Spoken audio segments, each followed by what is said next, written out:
এদিকে এমপি ও শিক্ষকরা ক্লাসে না ফেরায় ব্যাহত হচ্ছে পাঠদান কার্যক্রমেতে বিপাকে পড়েছেন শিক্ষার্থীরা। এ নিয়ে আরো বিস্তারিত জানাতে ময়মনসিংহের মুকুল নিকেতন উচ্চ বিদ্যালয় থেকে যুক্ত হয়েছেন ইমতিয়াজ আহমেদ আর কুষ্টিয়া থেকে মেজবাউদ্দিন পলাশ। শুরুতেই ইমতিয়াজ, আপনার কাছ থেকে যেটা জানতে চাই যে বার্ষিক পরীক্ষা কিন্তু আর মাত্র কয়েকদিন পরেই, এই যে টানা 9 দিন ধরে শিক্ষা কার্যক্রম পুরোপুরি বন্ধ রয়েছে, শিক্ষার্থীরা আসলে কতটুকু পিছিয়ে গেল এবং পরীক্ষায় তো এর একটা নেগেটিভ ফলাফল অবশ্যই পড়তে পারে।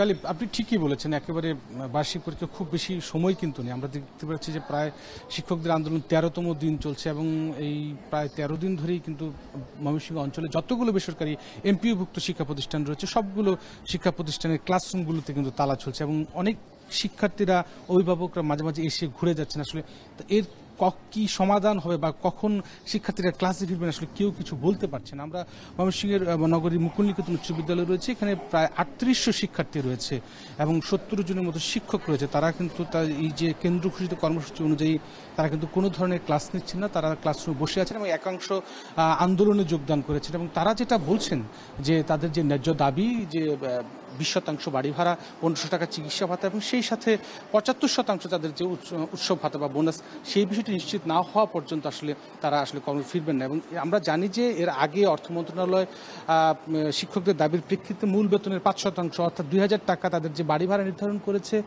সেই বিষয়টি কিন্তু পরবর্তীতে কেন্দ্রীয় শহীদ মিনার থেকে যে শিক্ষক নেতারা রয়েছে সেখান থেকে কিন্তু তারা প্রত্যাখ্যান করেছে। সুতরাং কেন্দ্রের যে ঘোষণা রয়েছে তার বাইরে কিন্তু আসলে এখানকার যত শিক্ষক আছেন তারা কিন্তু সেটি বাইরে যেতে পারছেন এবং তারা বলছেন যে আসলে যেহেতু এই ক্লাসরুমগুলো বন্ধ রয়েছে, শিক্ষার্থীরা আসছে না, সুতরাং অবশ্যই শিক্ষার্থীদের পড়াশোনায় ক্ষতি হচ্ছে এবং তারা কখনোই চান না যে শিক্ষার্থীরা যেন কোনোভাবেই তাদের পড়াশোনা ক্ষতি হয় এবং তারা ক্লাসে ফিরতে চান এবং যার জন্য সরকারকেই সবচেয়ে আগে এগিয়ে আসতে হবে বলে তারা জানিয়েছেন। এবং আজকে আমরা যেটা জানতে পেরেছি যে কেন্দ্রের ঘোষণা অনুযায়ী যে আজকে দুপুরে কালো পতাকা ধারণ করে শাহবাগের দিকে তাদের একটি কর্মসূচি রয়েছে, সেই সাথে শিক্ষকরা আমরণ অনশনের ডাক দিয়েছে এবং সেই সাথে এখানকার ময়মনসিংহের কথা যদি বলি, বেশিরভাগ শিক্ষা প্রতিষ্ঠান, অনেক শিক্ষা প্রতিষ্ঠান আমি দেখেছি যেখানে তালা ঝুলছে, আবার অনেক শিক্ষা প্রতিষ্ঠান খোলা রয়েছে কিন্তু শিক্ষকরা একেবারেই কর্মবিরতিতে রয়েছেন। তবে মোটা দাগে যেটা গালিব আপনি বললেন যে সবচেয়ে বেশি ক্ষতিগ্রস্ত হচ্ছে শিক্ষার্থীরা।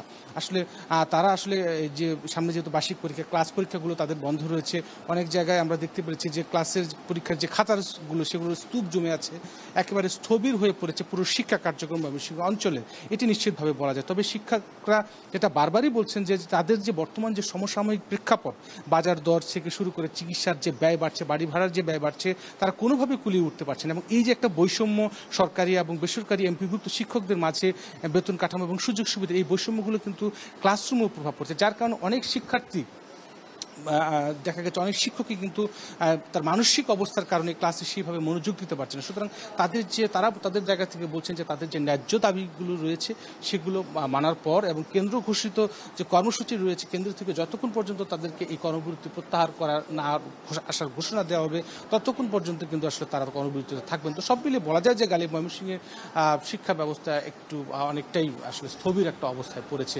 কতদিন এই অবস্থায় থাকে সেটি কিন্তু এখন পর্যন্ত বলা যাচ্ছে না। গালিব। ইমতিয়াজ, কুষ্টিয়া হাই স্কুলে আছেন আমাদের আরেক সহকর্মী মেজবাউদ্দিন পলাশ, তার কাছ থেকে অন্য একটা ভিন্ন তথ্য জানতে চাই। পলাশ, যদি আপনার জানা থাকে তাহলে আপনি এটা বলবেন যে হাই স্কুলের অনেক শিক্ষার্থীরা কিন্তু বাইরে প্রাইভেট পড়েন, তারা শিক্ষকরা কি আসলে সেটি কি আসলে কন্টিনিউ করছেন কিনা, নাকি সেটিও আসলে বাদ রেখেছেন, কিংবা ক্লাস পরীক্ষা কিংবা বার্ষিক পরীক্ষায় তারা আসলে কিভাবে তাদের প্রস্তুতিটা নিচ্ছেন?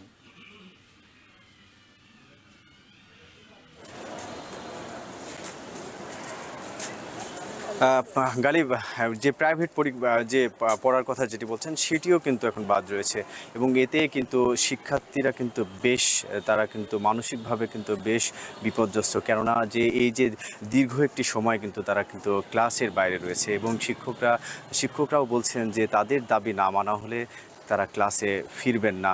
এছাড়াও যে অন্যান্য যে শিক্ষা কার্যক্রম বিশেষ করে যে সেগুলো কিন্তু